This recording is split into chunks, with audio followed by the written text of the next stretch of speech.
গণতন্ত্র এমন কোনো ব্যবস্থা নয় যে একবার খোদাই করে লিখে দেওয়া হলো, ওটা অটোমেটিক স্বয়ংক্রিয়ভাবেই তা বাস্তবায়িত হয়ে যায়।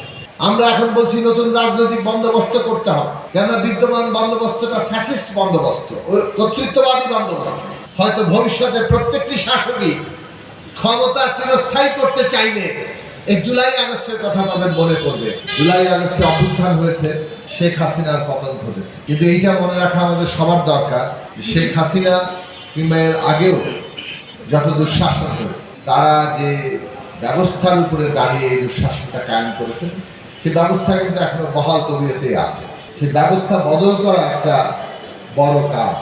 জগদ্দল পাথরটাকে আমরা সরাতে পেরেছি, কাজে ব্যবস্থা বদল করার ব্যাপারে আমাদের পিছিয়ে গেলে হবে না, ঐক্যবদ্ধ থাকতে হবে। গণতন্ত্র এমন কোনো ব্যবস্থা নয় যে একবার খোদাই করে লিখে দেওয়া হলো, ওটা অটোমেটিক স্বয়ংক্রিয়ভাবেই তা বাস্তবায়িত হয়ে যায়।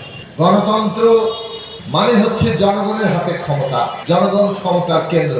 কাজেই জনগণের ঐক্যবদ্ধ একটা শক্তি, এই জনগণের যে ক্ষমতা, এইটাকে পাহারা দিতে হবে। আমরা এখন বলছি নতুন রাজনৈতিক বন্দোবস্ত করতে হবে, কেননা বিদ্যমান বন্দোবস্তটা ফ্যাসিস্ট বন্দোবস্ত, কর্তৃত্ববাদী বন্দোবস্ত, একটা স্বৈরাচারী বন্দোবস্ত। এর মধ্যে যারাই ক্ষমতায় যায় তারা ক্ষমতা ব্যবহার করে স্বৈরতন্ত্র, ফ্যাসিবাদ, কর্তৃত্ববাদ এইসব কায়েম করতে পারে। শাসকের পতনের পরেও এখনো ব্যবস্থার মধ্যে এমন অনেক লোক আছে যারা এই সমস্ত খুনিদের পালিয়ে যেতে সাহায্য করছে। কাজে এই ব্যবস্থাটা বদল ঘটাতে হবে। ব্যবস্থার বদল না ঘটলে এই ব্যবস্থায় আবার আরেকটা ফ্যাসিস্টের জন্ম দেবে। এখন সেই কারণে নতুন বন্দোবস্তের জন্য দরকার একটা গণতান্ত্রিক সংবিধান। এখন আমাদের দেশে আওয়ামী লীগ তো বলে যে তারা ছিল মুক্তিযুদ্ধের চ্যাম্পিয়ন, তারা এই রাষ্ট্রপক্ষের নেতৃত্ব দিয়েছে, কিন্তু তারা কি ধরনের শাসন দিয়েছে এটা তো আমরা দেখেছি। এর বাইরে অন্য রাজনৈতিক দলগুলো যারা ক্ষমতায় ছিল, তাদের শাসনামল কি দুধের নহর বয়ে গিয়েছিল? না। আমরা আর শুনতে চাই না যেন চিরস্থায়ী বন্দোবস্ত কায়েম করা যায়। আবারও কেউ কেউ সেই চেষ্টা করছে। হয়তো ভবিষ্যতে প্রত্যেকটি শাসকই ক্ষমতা চিরস্থায়ী করতে চাইলে এই জুলাই আগস্টের কথা তাদের মনে পড়বে। একটা রাজনৈতিক শক্তি গড়ে তুলতে হবে যারা সত্যিকার অর্থে এই দেশের গণতন্ত্র এবং জনগণের যে ক্ষমতা সেইটার পাহারাদারি করে। ওইটা ছাড়া যারা বিদ্যমান শক্তি আছে তারা বদলাবে না। কোন চ্যালেঞ্জের মুখে না পড়লে তারা বদলাবে না। আজকে নতুন রাজনৈতিক শক্তি আমাদের গড়ে তুলতে হবে, যারা গণতন্ত্রের জন্য, জনগণের অধিকারের জন্য, জনগণের স্বার্থ রক্ষার জন্য অঙ্গীকারাবদ্ধ।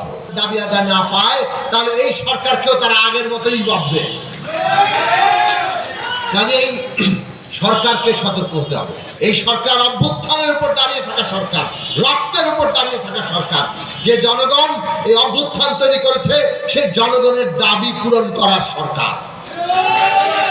আপনাদেরকে সেই কাজগুলো করতে হবে। আমলাতন্ত্রের ওই লাল ফিতার দৌড় ভেঙে দিতে হবে। সেই জায়গাটা আমাদের যাওয়া দরকার। আমরা এইটা কাজটা করতে পারবো জনগণের শক্তির উত্তর দিয়ে। একটা রাজনৈতিক ব্যবস্থা কতগুলো প্রশাসকের হাতে ছেড়ে দেওয়ার ব্যাপার নেই। যখন কতগুলো প্রশাসকের হাতে ছেড়ে দেওয়া হয়, তখন সেই রাজনৈতিক ব্যবস্থা থাকে না।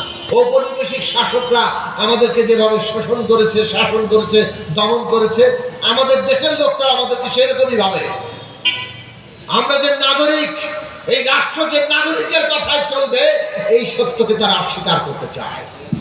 তারা আমাদের সেবক হওয়ার কথা, তারা ওই রাষ্ট্রের বিভিন্ন প্রতিষ্ঠানে বসে জনগণের উপরে, নাগরিকের উপর ছড়ি ঘোরায়।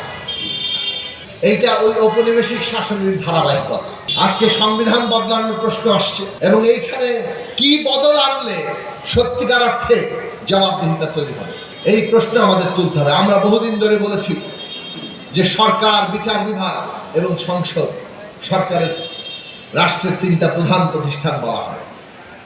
গণমাধ্যম এখন একটা বড় প্রতিষ্ঠান, চতুর্থ স্তম্ভের মতো। তাহলে এই চারটি প্রতিষ্ঠানকে এমনভাবে দাঁড় করাতে হবে যাতে করে কেউ ক্ষমতার জমিদারিত্ব কিংবা একটা কেন্দ্রীয় ভবন সরাতে না পারে।